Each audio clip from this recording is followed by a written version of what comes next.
Good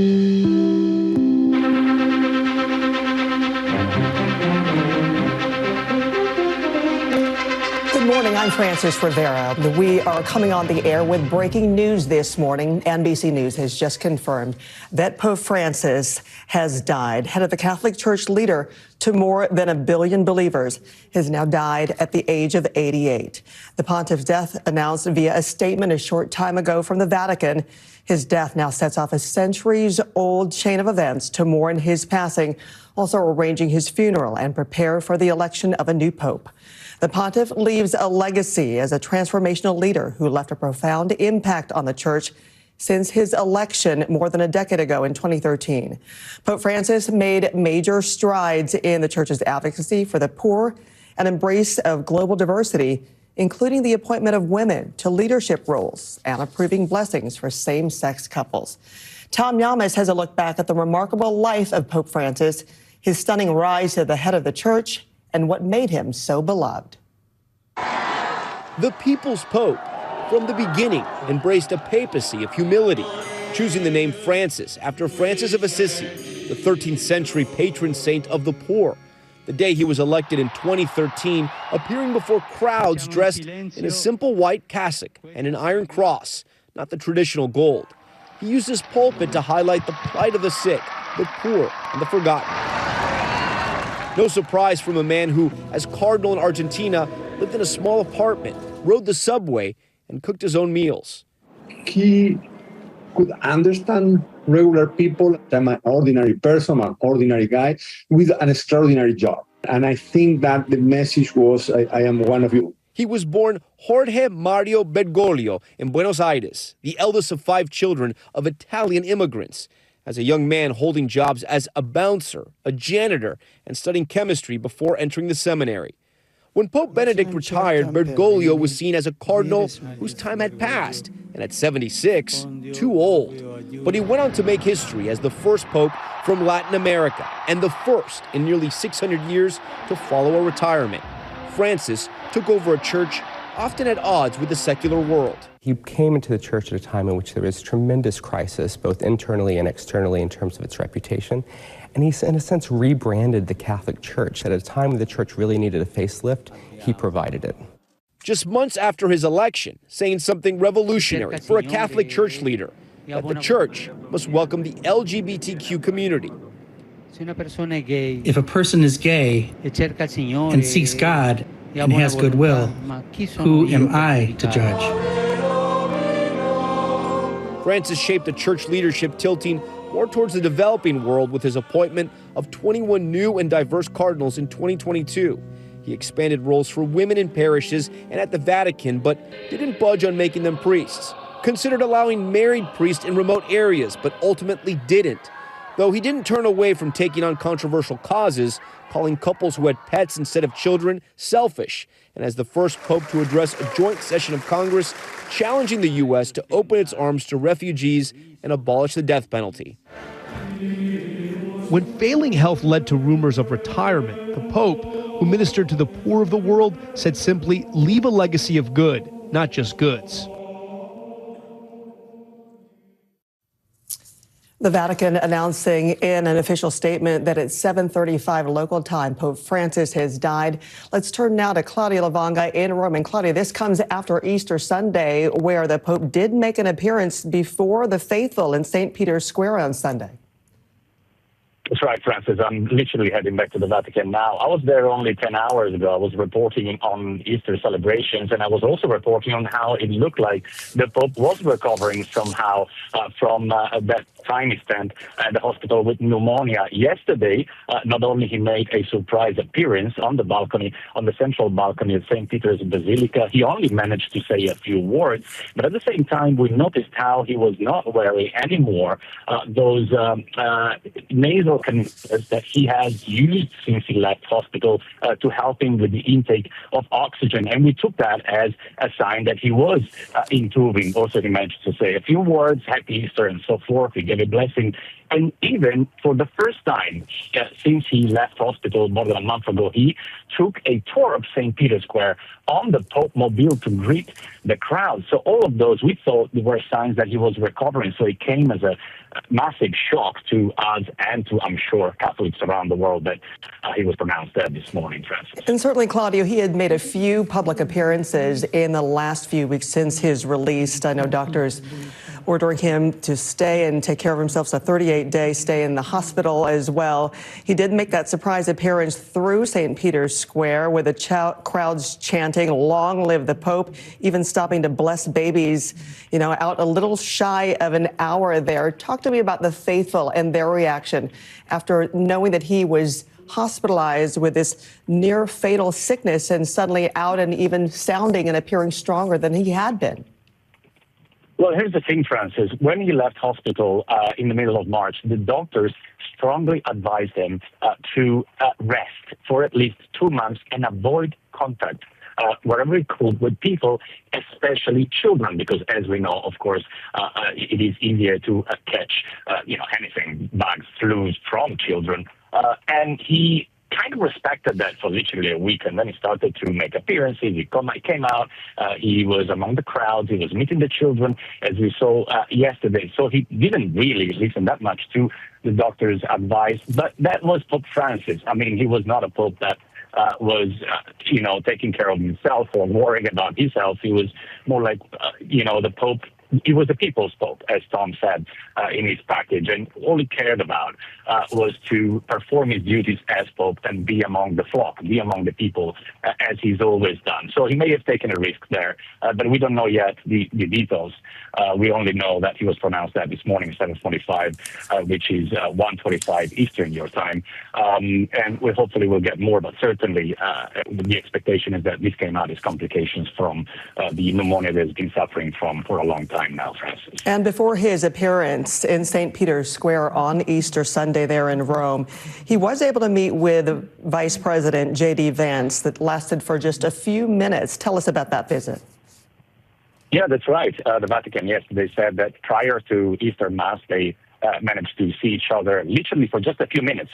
They said to exchange wishes for a happy Easter. Then we saw a video in which J.D. Vance arrived and they exchanged gifts as well. One of the aides of the Pope gave Easter eggs for the children, and literally it was just that. It was just a few minutes, but certainly is now even more important, that meeting, now that we know that he died literally less than 24 hours after. Now we all know that J.D. Vance is a converted Catholic.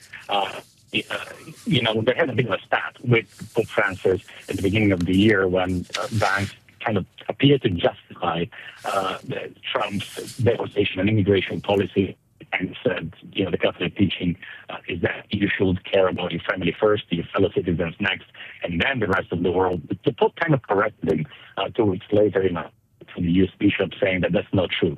You should love everyone all the same. And that is what the Pope has done and has shown throughout his papacy, and that is probably one of the legacies that remain with us, Francis. And Claudia, as people wake up here in the United States hearing about this news after knowing that he was out so visible on Easter Sunday in Rome at St. Peter's Basilica, blessing the crowd, wishing them a happy Easter while the crowds were chanting, "Long live the Pope," it is certainly, especially for the faithful, profound and symbolic that Pope Francis dies after this appearance, a day after Easter. I think I lost Claudia there. And while we try to get him back, I want to read the statement coming out of the Vatican. His Eminence Cardinal Farrell announced with deep sorrow the death of Pope Francis with these words: "Dearest brothers and sisters, with deep sorrow I must announce the death of our Holy Father Francis. At 7:35 this morning, the Bishop of Rome, Francis, returned to the house of the Father. His entire life was dedicated to the service of the Lord and of his church. He taught us to live the values of gospel with faithfulness, courage, and universal love, especially in favor of the poorest and the marginalized. With immense gratitude for his example as a true disciple of the Lord Jesus, we commend the soul of Pope Francis to the infinite merciful love of God." Let's turn now to Ann Thompson with more on the Pope's diplomatic legacy. Diplomacy, as practiced by popes, is a uniquely personal endeavor. And Pope Francis made his story, a pontiff from, as he called it, the end of the earth, the cornerstone of Vatican foreign policy. Nowhere was this more apparent than the issue of migration, a topic he addressed in multiple countries.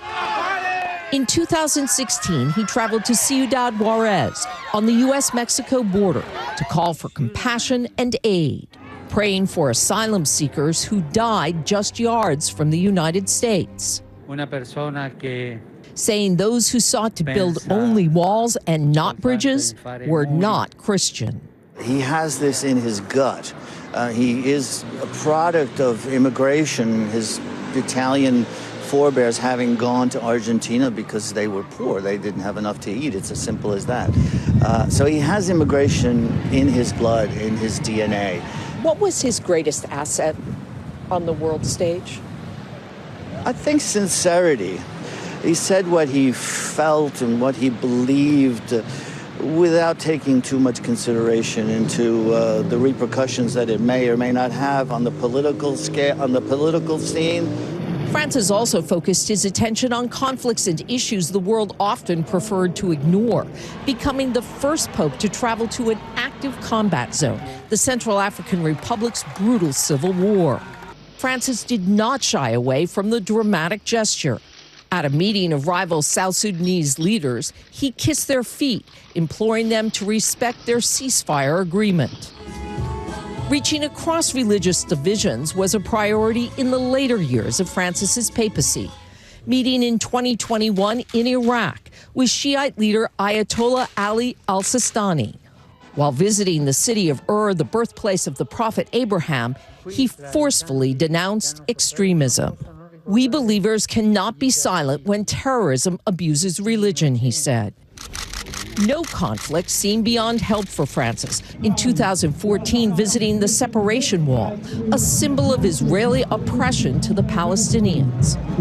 Later inviting then Israeli Prime Minister Shimon Peres and Palestinian President Mahmoud Abbas to the Vatican to pray together. The October 7th terror attacks by Hamas against Israel and the resulting war in Gaza saw the Pope again trying to play a meaningful role to end the conflict, meeting with families of Israelis held hostage by Hamas and those of Palestinians killed in the bombing. It's a balancing act for Pope Francis. It is, but nobody wants any innocent civilians killed, whether they're Palestinian or whether they're Israeli. Pope Francis is about the faith of life and trying to help everyone. But that balancing act came with a price. After Russia invaded Ukraine, Francis was dogged by accusations that he failed to sufficiently condemn Russia's actions in general and Vladimir Putin in particular, despite meeting with Ukrainian President Volodymyr Zelensky and referring to Ukraine as a martyred nation. He's not a diplomat. He's a moral authority. And those two things, the diplomacy and the moral authority, can sometimes get him in trouble. And in China, a 2018 agreement to allow the Chinese Communist Party to have a say in who can be appointed bishop for the country's beleaguered Catholic minority was deeply unpopular. It seems to have been one of abandoning faithful Catholics in China in order to make deals with the People's Republic of China. Pope Francis sought to hold the Vatican out as a place to negotiate peace. But like many who tried, he too found peace to be confoundingly elusive. Ann Thompson, NBC News. And our thanks to Ann for that report. As you join us here now at the bottom of the hour, NBC News continuing this special report as Pope Francis, the head of the Catholic Church, leader to more than 1 billion believers, has died at the age of 88. Joining us now is Deborah Luboff, an NBC News Vatican analysis. Deborah, thank you so much for being with us at this early morning hour as we hear about his passing, 7:35 Vatican time.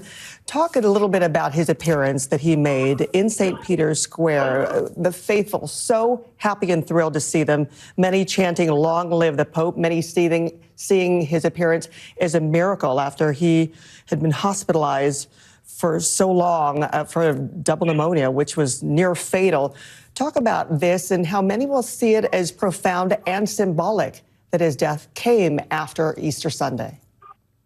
Yes, Francis, truly very profound and very symbolic this whole week with ups and downs. Pope Francis had kept us all on edge during the hospitalization, but yesterday to see him in the square, circling in his element among the crowds, blessing the faithful, giving those truly final blessings to a couple of babies present, and the outings that he even made this week during the course of Holy Week, going to prisoners on Holy Thursday, visiting in the Basilica, greeting some faithful there. We saw a weekend Francis, but the Francis that we've always known from the beginning of the pontificate and throughout the pontificate.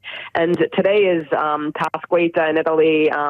Easter continues in the Vatican, so a day that everyone was kind of taken off guard, especially after the beautiful, beautiful moment yesterday, seeing the Pope, and even on Palm Sunday, etc. But certainly, in the spirit of Easter, this feels very, very symbolic and very, very surreal for all of us, especially those who have had the chance to know him personally. And I think everyone's in a state of mourning, but we feel that it clearly was a moment from above, that the Lord must have truly wanted him at this very moment, just hours after Easter Day. Yeah, I can imagine that'll be the reaction of so many as they wake up this morning hearing about this news and knowing that he had been sick and that his illness was near fatal. Everybody was expecting the next phase on what will happen, the long chain of events to mourn his passing, arrangement of his funeral, the preparing for the election of a new pope as well. Right, exactly. And I think no one was quite expecting this, because we had, to some extent, expected it so much during the hospitalization, possibly, especially we knew there were two major life-threatening episodes, but at the same time, he was back in his home. He had various improvements, but he was 88. He wasn't in compromised health. But we always knew that Pope Francis was not okay just staying in isolation. That's one of the reasons why he chose to live in Santa Marta with other people rather than be isolated in the Apostolic Palace. So even if the doctors, even though he always followed the medical indications given by his doctors, but at the same time, for his own well-being, he still wanted to be out with the people, even throughout this Holy Week, as we saw. He always acted like that would be good for him, but maybe that was the sort of medicine that he needed before he would return home to his Heavenly Father. Yes, especially knowing that he was out there almost defying doctors' orders to keep away from children, knowing that he was of fragile health, but he was still there greeting and hugging children, kissing babies, but something that he is known for, the St. Francis that the faithful do know, is one, an advocate for the poor, the one who embraced global diversity, and his legacy of appointing even women to leadership roles and approving blessings for same-sex couples. Tell us about that and those legacies that he'll be remembered with. Yes. Well, definitely Pope Francis, his closeness to the people, his humility, his simplicity, and his love for all people, regardless of where they felt in regarding their role or relationship with the Catholic Church. But he defied all odds. He defied all odds throughout his pontificate. He didn't care what people said. He reached out to the peripheries. He totally changed the landscape of the College of Cardinals, appointing and giving representatives for countries and islands throughout the world that people hadn't even heard of up until this point, in order to really make sure that everyone's voice is heard, and reaching out to prisoners, to the LGBT community, to the poor. He really just wanted that God's mercy extend to all people. And yes, you had mentioned even with women, he's appointed a woman to be the head of the female government at this point, and various other roles. Like, there will always be those who say he didn't go quite far enough with certain issues. They were hoping for greater changes. And then there will be those who thought that maybe he did too much in the direction they didn't like. But that shows that to some extent he showed continuity with his predecessor, surprisingly, but at the same time he was somewhat of a revolutionary who really changed the face of the church, and his pastoral closeness everyone truly felt. Yeah, and Deborah, also doing so, commenting just yesterday on Easter Sunday, he also called for peace in Gaza, and as well as warning against contempt against migrants. So very much in the forefront of the headlines, dividing the country, dividing the world today. Right. And Pope Francis has not been shy about these appeals in the slightest. Up until his very last breaths before his passing, he was vocal about these issues, and he never hesitated. He was a pope who also was the one to have, there was the war in Ukraine happened during the full-scale invasion of the war in Ukraine and in the Holy Land. And then he was also the Pope who have led through the pandemic. There's so much that has happened through his pontificate that it's easy to almost not keep track at this point. But yes, these issues that Pope Francis has repeatedly, and even throughout his hospitalization, he every Sunday would issue a series of appeals in his Angelus address, even if he didn't pronounce it, but he still wanted it published in order to call for peace in the world. So he never was, he always was active from this point of view, even when he was very, very ill. Deborah Luboff, I appreciate your being with me this morning. As I'm sure you were awoken, we were all awoken with this news of the passing of Pope Francis at the age of 88. Thank you. Let's turn now to Christopher White, who is the Vatican correspondent for the National Catholic Reporter newspaper. Christopher, are you hearing anything more from the Vatican about the circumstances around the death of the Pope this morning? Was he awake? Did he die in his sleep? Anything else that you can share? Those details have yet to emerge at this point. I think everyone is, on one hand, in a state of shock. This is a Pope that, after a very serious hospitalization, returned home to the Vatican for a recovery. And we heard his doctor saying they expected, 90% or 100% recovery. But those of us who were in St. Peter's Square yesterday watching the Pope, we saw a very sick man. I mean, he on one hand was in his element, being close to the people, but you could tell that he was very much pained. That there was at one point I watched one of his assistants almost massaging his back. He at times appeared disoriented. I think it's fair to say he was having a very tough day yesterday, but determined to press on, and it seems to have been ultimately have been too much for him.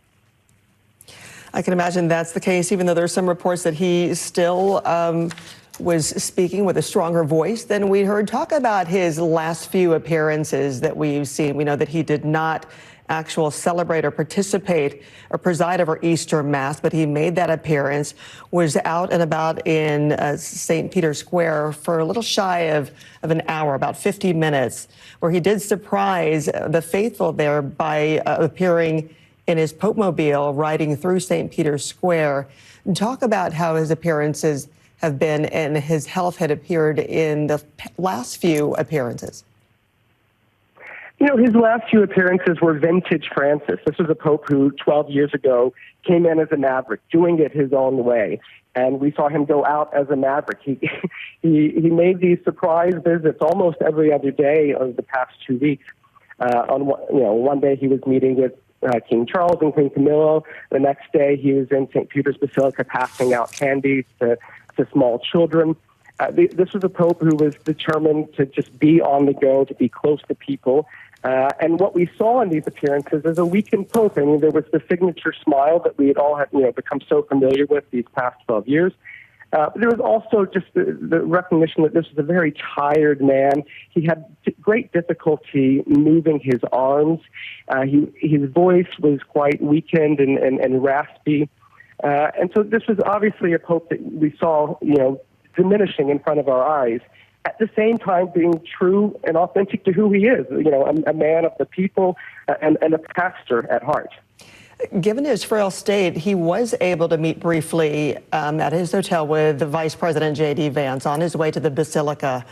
The encounter lasted just a few minutes, and the two were able to exchange Easter greetings. And then Pope Francis was even able to give The vice president, 3 chocolate Easter eggs to share with his young children. So tell us more about that visit, given how weak the Pope appeared. Well, this is a closely watched meeting. I mean, it's fair to say that Pope Francis is arguably, has been one of the world's, if not the most vocal champion of migrants. And sitting across from him yesterday was Vice President J.D. Vance, who I think is a very fierce anti-immigrant campaigner. So we, on one hand, many of us thought there might be some underlying tensions at this meeting. What we saw was a encounter, almost, a son and a grandfather. It was quite short. We heard the Vice President tell the Pope that he prays for him every day. And then the Pope, gave the Vice President 3 chocolate Easter eggs for his 3 children that are traveling with him.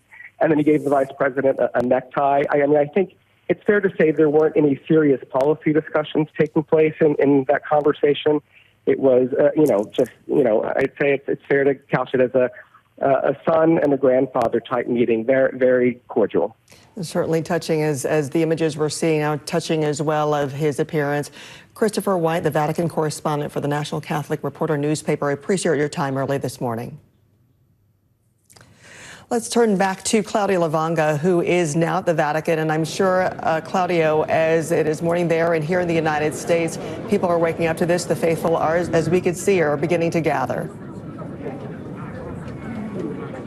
Well, that's right, Francis. Well, this is Easter Monday, so a lot of people were meant to be here anyway. A lot of pilgrims were coming here in the first place. But right now, they're all learning about it slowly. And I could see that there was a group of faithful just right next to me that was praying for Pope Francis. I don't think everybody still grasps what has happened. A lot of people are just here and smiling and taking selfies. And I don't think they understand or know that the Pope has died yet. It is making the Italian news, of course, right now. But it is still 10:30 in the morning, and a lot of people are not watching the news at this time. This is a day when people are out, especially in Italy, to celebrate Easter Monday. It is a national holiday. People are out for picnics and barbecues, so it is slowly trickling in. But certainly, the people who are here, the faithful who gather here for Easter Monday, are slowly getting to terms with what has happened, and probably they can't believe that they happen to be here in St. Peter's Square on the day, just literally a few hours after Pope Francis has died, Francis. And certainly when it comes to the people finding this out, they can't help but think how profound and symbolic this is, and the timing of his death and the meaning of his death after Easter Sunday and after those appearances. Absolutely. Easter, the Holy Week, is the holiest and most important week on the Catholic calendar. Easter, of course, is one of the most important days, and to the point that Pope Francis really wanted to take part in the celebrations. He wasn't scheduled to appear here in St. Peter's Square yesterday for Easter, but then, of course, he made that surprise appearance on that central balcony of St. Peter's Basilica right there. Literally 24 hours ago, I was here reporting on it, and we were all reporting on how, he looked better. He didn't look well. He was still swollen. He could barely move. He could barely speak. But certainly he looked better than when he left the hospital more than a month ago, especially because he wasn't wearing those oxygen tubes in his nose that were helping him with the intake of oxygen. We took that as a sign that he was on his way to recovery. Another sign that we really thought was that he was recovering well was that for the first time since he left hospital more than a month ago, he jumped on that. He got on that Pope Mobile just 24 hours ago to tour St. Peter's Square and the surrounding area where I'm standing now to greet the faithful. And they were all ecstatic to see him because they haven't seen him, of course, in person for a while, for almost 2 months. And they were so happy to see him. And now they will be so distressed to know that he's gone. Francis. And certainly next, the centuries-old chain of events, the morning of his passing, plans for a funeral, and, of course, the election of a new Pope. Claudio, thank you. And that concludes this NBC special report. I'm Francis Rivera. Keep it right here on NBC and NBC News Now throughout the day as we continue the coverage of the death of Pope Francis.